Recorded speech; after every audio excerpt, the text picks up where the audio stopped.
27व्या राष्ट्रीय युवा महोत्सवासाठी पंतप्रधान नरेंद्र मोदी हे नाशिकमध्ये दाखल होत आहेत आणि यासाठी नाशिक नगरी सज्ज झालेली आहे, भगवामय झालेली आहे, मोदीमय झाल्याचं चित्र पाहायला मिळतं. सकाळची वेळ मी सध्या गोदा तीरावर आहे आणि या ठिकाणची सगळी टॉप अँगल व्हिज्युअल्स आपण आपल्या प्रेक्षकांना दाखवतोय. पूर्ण परिसरामध्ये आपल्याला पोलिसांचा मोठा तगडा बंदोबस्त या ठिकाणी पाहायला मिळतोय. ही तीच जागा आहे ज्या ठिकाणी काळाराम मंदिर सुद्धा आहे. या ठिकाणी पंतप्रधान नरेंद्र मोदी येणार आहेत, पूजा करणार आहेत. देशाचे पहिले पंतप्रधान असणार आहेत जे काळाराम मंदिरामध्ये जातील आणि पूजा करतील. त्यामुळे नाशिकच्या या काळाराम मंदिराची चर्चा संपूर्ण देशामध्ये आपण पाहतोय की 22 तारखेला पंतप्रधान नरेंद्र मोदी हे अयोध्येतही जाणार आहे. अयोध्येतील राम मंदिराची सध्या जोरदार चर्चा सुरू आहे आणि त्याचबरोबर नाशिकमधील या काळाराम मंदिराची देखील चर्चा सुरू आहे. आपण पाहिलं हा संपूर्ण परिसर स्वच्छ करण्यात आलेला आहे, पाण्यामध्ये श्वान सोडण्यात आलेले आहे. त्यासोबतच आल्हाददायक वातावरणाची आणि हवं जे वातावरण आहे ते या ठिकाणी निर्माण झालेलं आहे.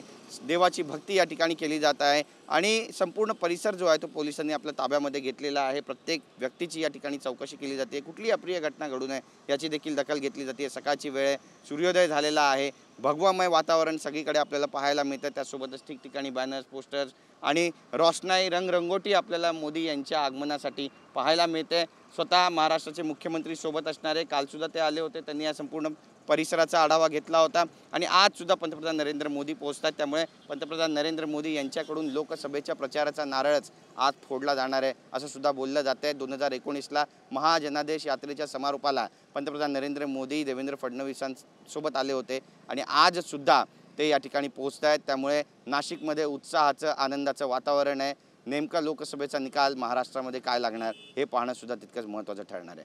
कॅमेरा पर्सन योगेश गुरवचा, गिरीश गायकवाड, TV9 मराठी, नाशिक.